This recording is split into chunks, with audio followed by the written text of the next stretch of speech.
trem lá, galera. Tô aqui na Estrada Real.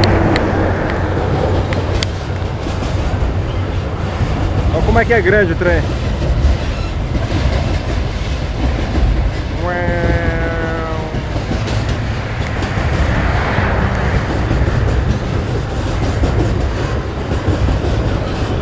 Eu tô aqui na Estrada Real, gente. Já tô chegando em Lorena, faltam 3 km para Lorena. E aqui olha a extensão desse trem, parece que não vai acabar nunca. Um outro trem passou, mas eu não tive a oportunidade de filmar, tá? Mas esse daqui vocês vão ver o tamanho dele. Vocês verem como é grande esses trens.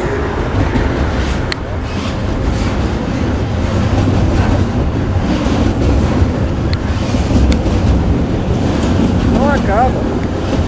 É impressionante como é grande. Você vê, a gente podia ficar conversando 1 hora aqui e o trem ia continuar passando, ó.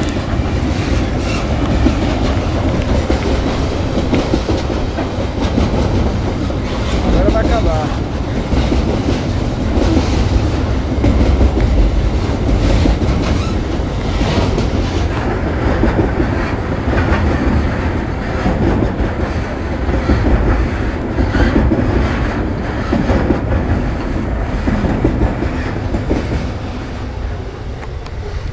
Falou, um abraço do Sovaco.